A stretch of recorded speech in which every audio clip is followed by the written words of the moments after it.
Welcome back to the YouTube home of Peter Pan lore and Peter Pan facts, with me, your Peter Pan hobbyist, enthusiast, and journalist. It's a grand thing.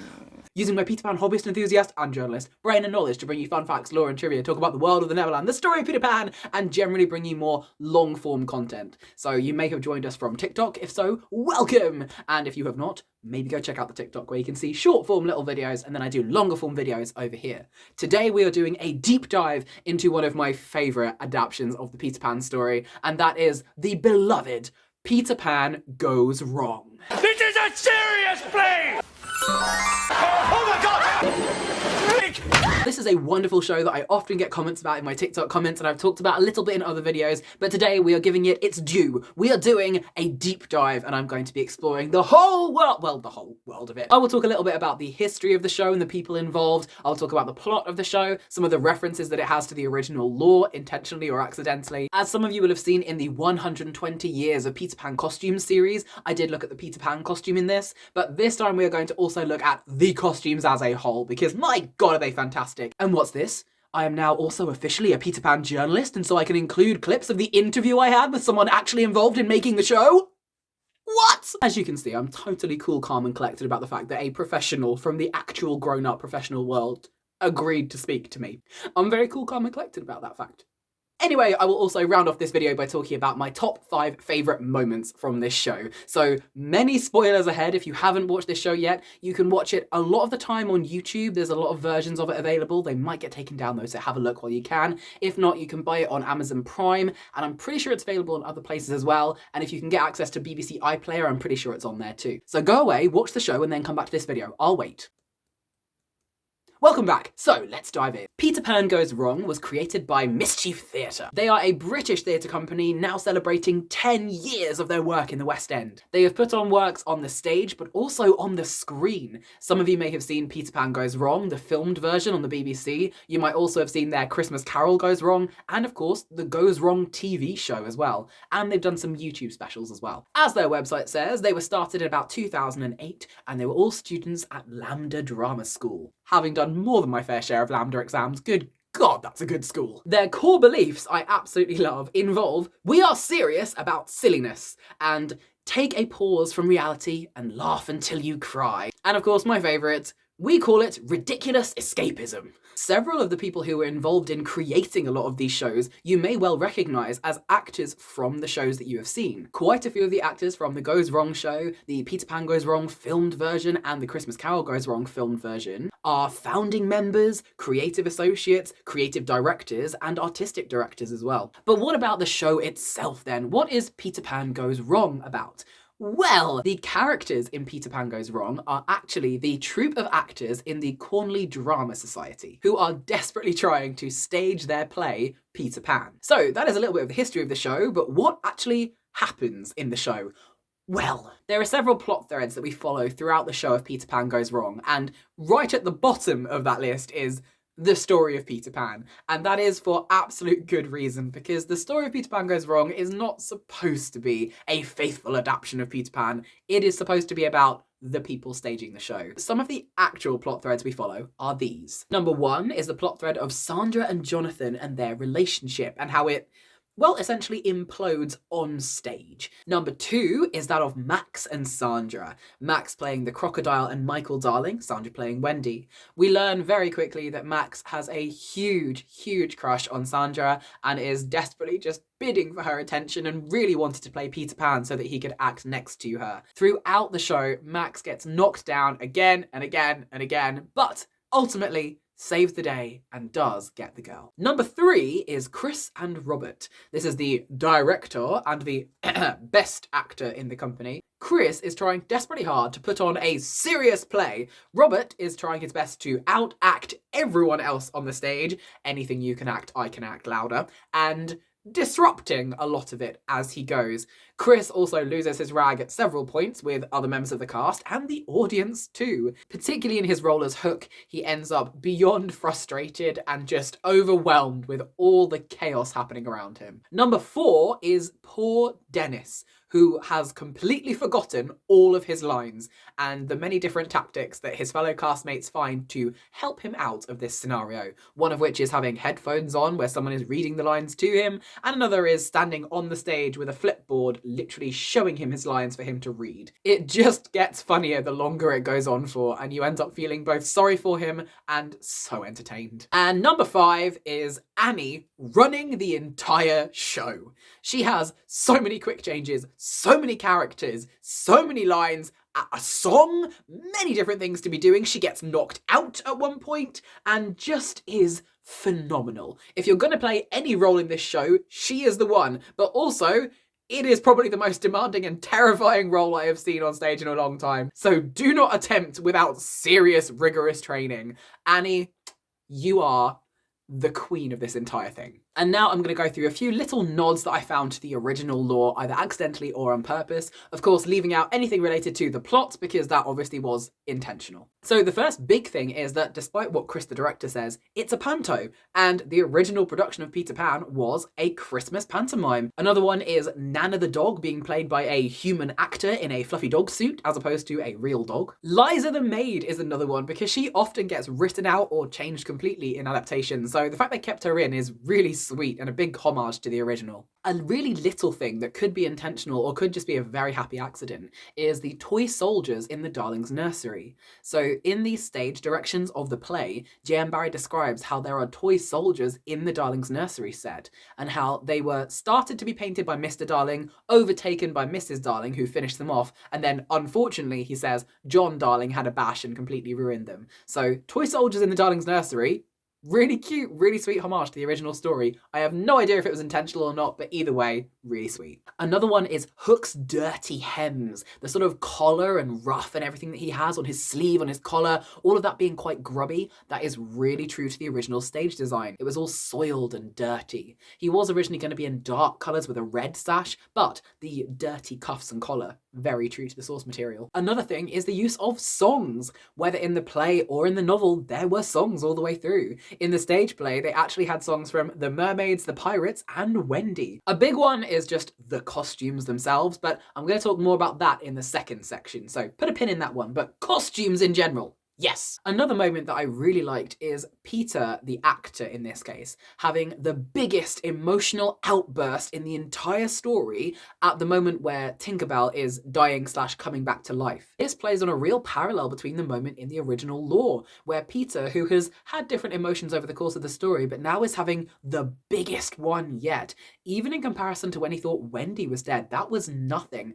Tinkerbell dying and Tinkerbell being about to be dead before him, this brings out a huge wave of emotion where Peter ends up calling out to all the children in the audience, or in the novel, all the children who are dreaming of the Neverland, and begging them to help him save Tinkerbell. It's a huge moment of emotion from Peter, and we get a similar level of shock and huge emotion in the character of Jonathan playing Peter in this moment in Peter Pan Goes Wrong as well. The song that they sing on the pirate ship, the Yo-Ho, the Pirate Life, the Flag of Skull and Bones, that is from the original story. The pirates sing that, that's one of their verses. I also like it that John Darling is dual rolling as Mr. Smee, a pirate. This is fun to me because in the original story, John Darling very nearly became Red-Handed Jack the pirate. And so to have John Darling dual rolling as pirate and John is a fun little homage to me of that moment from the original lore. Another parallel that I can see is between the character of Chris and the original Captain Hook, and how they both have this almost descent into madness, trying to keep things going their way, how to get what they want done. Captain Hook trying to destroy Peter Pan, and Chris in this is trying to get the play done how he wants it to, get everyone to behave how he wants, even the audience to do what he wants, and it drives him to such distraction that by the end of the show he is almost a wreck of himself, looking shell-shocked. And so that's a fun little parallel between those two characters I like. And another little homage that I really like is at the very end where they say, to live will be an awfully big adventure. Now this is actually in the original story in the stage directions of the play as well. This moment comes at the very end of the story where Peter and Wendy are back on the Neverland, but Wendy is starting to grow up and realizing that Peter is forgetting all of their adventures and things. And Wendy says, oh, fancy you forgetting the Lost Boys and even Captain Hook. And Peter says, well then. And Wendy says, I haven't seen Tink this time. Peter says, who? And Wendy says, oh dear, I suppose it is because you have so many adventures. And Peter says, of course it is. And then Wendy says, if another little girl, if one younger than I am, but she can't go on. And then she says, oh, Peter, how I wish I could take you up and squudge you. He draws back from her. And then she says, yes, I know. Then she gets onto her broomstick, because she can't fly very well anymore, says home, and it flies her away. And then the stage directions say this. In a sort of way, Peter understands what she means by, yes, I know, but in most sort of ways, he doesn't. It has something to do with the riddle of his being. If he could get the hang of it, his cry might become, to live would be an awfully big adventure. But he can never quite get the hang of it, and so no one is as gay as he is. With rapturous face, he produces his pipes, and the Neverbirds and the fairies gather closer till the roof of the little house is so thick with his admirers that some of them fall down the chimney. He plays on and on till we wake up. And so you have two things here. You have the line itself, which is, to live will be an awfully big adventure. But you also have another little sort of parallel there of, if Peter could get the hang of it, then his cry would be, to live would be an awfully big adventure. And by the end of this story, the cast of characters have been through so much, and they have got the hang of essentially their relationships and their new reality, as it were. And so their new cry is, to live will be an awfully big adventure. And I think that's really sweet, and a sort of maybe deliberate, maybe accidental parallel, but either way, really love that as a moment. And now I'm going to talk about the costumes, because they are just spectacular. Now, as a lot of you might know, I've already done a 120 years of Peter Pan costumes series of videos, and in that I did do a little bit about Peter Pan Goes Wrong, where I looked at one of the Peter Pan Goes Wrong costumes. So you will already know that I absolutely love it. This whole show just looks gorgeous. Everything is sumptuous. There's so much colour and vibrancy, which is something I always look for in stage versions of Peter Pan, particularly the Neverland and everything involved with that. Peter himself, any of the residents of the Neverland, the sets, the props, everything there, I want them to be bold and bright and beautiful, and by God they are. Not only is it gorgeous, but it's also incredibly well thought through and thought out. You can see the intention everywhere, the attention to detail, but don't just take my word for it. So if you would allow me for a moment to pop on my brand new and shiny Peter Pan journalist hat, why don't we hear from, oh, I don't know, maybe the costume designer for Peter Pan Goes Wrong? Very nice to meet you. And too. I had a look at all your social media content, your research, and everything that you've done is just, it's incredible. Like, especially like the things that you kind of like with the interpretation of what I've created, especially. You pretty much hit the nail on the head. It's like, for me, it was very validating because, you know, obviously I've got what I come up with, my research, all those things. And if it shines through in what I've created, then I've made the right choices, if that makes sense. Where do you start? Because I do a bit of costuming and I sort of tend to start in the same places, but like you, aka the professional in the room, like what's the first place you go to? Is it the same for everything, or is it different depending on what you're doing? I always find that, like, for me, it's something that's kind of, it's an internal feeling, it's an internal sort of dialogue that, you know, something might spark, you know, whether it's architectural or design or art or just a color or something like that goes in the memory bank of my design pod, which is about here. And then I'll just pull it out if something sort of like sparks it. And, you know, just to sort of like stick on topic with Peter Pan, the biggest thing was the Peter Pan costume. Obviously that changed from the very first incarnation, because I basically based that on the Disney cartoon because I wanted to play it safe. I just thought, let me give the audience and the children what they already identify with. Yeah. I had the opportunity to redesign it. I went back to the Tootles costume because the Tootles costume actually hasn't changed since 2014. Starting point for that one were two things. I was at a bus stop and a horse transport sort of trailer went by me, and on the top of it were these gold and bronze squares, all this like tile work. And so I saw that and I put it in the memory bank, and then that gave me the idea of the patchwork. I started researching the environment in Kensington Gardens and what was it that J.M. Barrie was sort of like drawn to, especially when it came to things like I learned that he could see Kensington Palace and the gardens from where he sat. And so that for instance, the statue in front of Kensington Palace, which is King Charles II, I think, That was his inspiration for Hook. Sure, you knew that. Nodding and agreeing, nodding and agreeing. Yep. Just happy someone else knows this. Carry on. Yeah. So then I started looking at the environment, and then I started researching birds.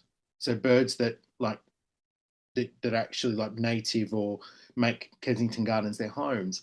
So Tootles is actually based on a robin. And then when I was explaining this to the other members of the creative team, in the show itself, our sound designer, Ella, integrated bird noises from those birds into the soundscape. And then that transcended into Peter with all that fabric that's all been like, that's all intricately done by hand. It's all like ripped bits of fabric that's just been machined. Like someone sat there under a machine, and just layered it all and just put it all like done all top stitching just to embed it all in. So it looks like it's all like kind of creeping like vines around him. When I'm designing, that's also like the thing is that I take a lot of time in is my shoes. Because you've got to think from the stalls, a lot of people are looking at feet. The other through line of that is on all the Lost Boy, Tootles and Pan worlds, they all have that zigzag on the bottom of all their trousers. That's a running theme. The edge is done with this. It's all they've hand stitched in wool in these irregular stitching like around it to sort of like frame it, and we call that in the workroom, we call that the pan stitch. That's Nice. And then when we need pan stitching, it's like, guys, who's doing the pan stitching? I'll do it. It is a bit of a laborious job, but it's like it's got to be done, and the effect is just looks great. When they're all on stage, it just what brings it together and just makes them all look all of the same world. Surprisingly, what the whole thing about that pan costume is that it looks really delicate, but it's actually really robust. You wouldn't think it considering the amount of stuff that he does in flying, but it actually, like, we don't really have many problems with it. The first version was the learning curve as to what worked and what didn't. And then I was identifying all the things that really got trashed and the things that I thought would get trashed and didn't. Maybe did a little bit differently, changed different fabrics, reinforced. So which one, and this can be of pretty much anything, I guess, just in general, is what was like the hardest to design? Like which either took the longest or just was the most intricate? I mean, technically would probably be the Mrs. Darling Annie combo. Oh yeah. That took a lot of engineering and a lot of working out. Like it's very specific how it needs to be made. We've got, especially when we're doing fittings, she's wearing Tinkerbell underneath. She starts the show in all the Tinkerbell underwear, and then she has a second bra, which is the gag when the dress comes off and she's in the and then she puts Mrs. Darling on top of that. So then you've got to fit all that underneath in order to make sure that the shape and everything fits. So there's all these engineering elements that sort of come into it. You know, it kind of like messed with my Mrs. Darling aesthetic because there was only so much I could do.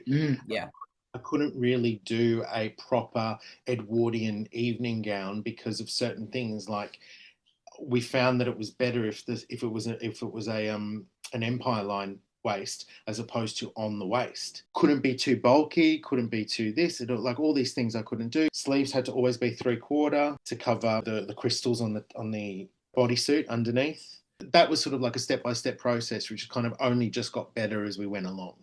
You know, it was the bones of it were there from the beginning, and we just sort of made it better. Hook was the hardest aesthetically because I wanted to make sure that it was in keeping with what the audience expectations are, to look a little bit panto but not too panto, and also make sure that's in keeping still within the Cornley world. The things, and it couldn't be too big, it couldn't be oversized. We still needed to see Chris and still needed to see him and make sure that he was wearing the costume, not the costume was wearing him. On all the seams, you've got all like bits of straggly fabric that are just all like sort of hanging down and just like looks almost like seaweed and worn, you know, and then that's what gets painted into, and all the gold braiding and the buttons and all that sort of stuff. And then, you know, that's kind of its evolution, but still, so it still stays in that red world, but it's not clean and flat. It's got some texture to it. Do you have a favorite? In Pan, I think. Making you choose between your children. It's I know. It's like Sophie's choice. I'm going to say on this occasion, because I'm feeling it. I think for today, I'm going to say Wendy. Oh yes, because that had a few incarnations, but really it's kind of that one stayed pretty much the same. But that was it's a very, very sweet labor of love, that one, and it kind of became more detailed when we went to Broadway. Got a little bit of extra zhuzh, but even though it's meant to be a nightie per se, it's also a dress. Yeah, and I think everyone that's ever worn it is just like has always really looked good in it. Like it's very flattering and it's very sweet and innocent, and it just moves beautifully and does what it needs to do on stage. And it's just it's a nice one. It's a really nice one to have. Everything is really thought out into what we like, what goes on stage, like for every single character. And it's it's important. Like even like you say, the stage crew, I tried to, even though they're only just wearing like black techie clothes, they also all do have an individual sort of little style to them. They've got a little something that makes them something a bit to do thing. And then it's really nice seeing when the actors come in and they get those nuances and they incorporate it as part of all their, pre-show work and all that sort of stuff.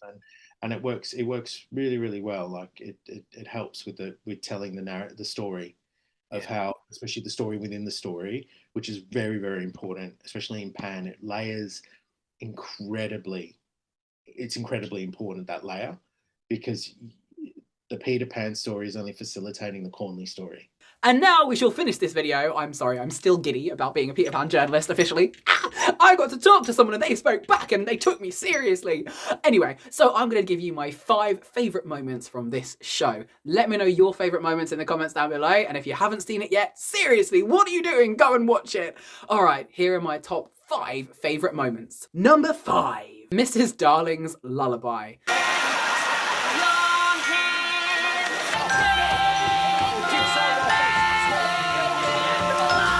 So many Annie moments I could pick from. Some of them are the quick changes she does, but ultimately her singing this lullaby and just trying to get through it despite what is happening around her is just so funny, and it never fails to make me laugh. Number 4. The actor Chris, while playing Captain Hook, descending into utter madness and chaos because the audience keeps interrupting him. Where is Peter Pan?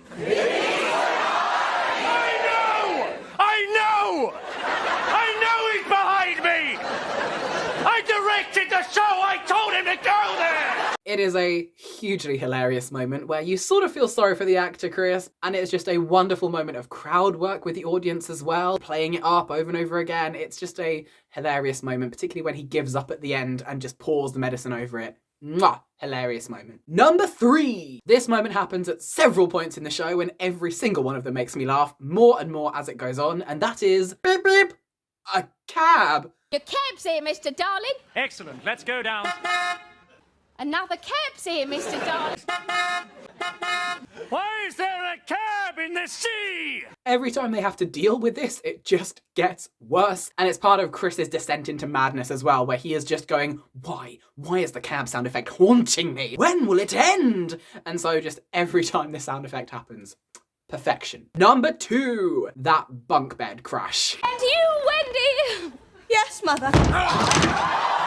I don't think I need to explain why, but I will. Number 1, technically, that is impressive. I've done little bits of backstaging and I used to be in a magic show, so I've seen bits of, technicality, how things work. That is just impressive. Making that happen on time, every time, and not actually injure people, genuinely impressive.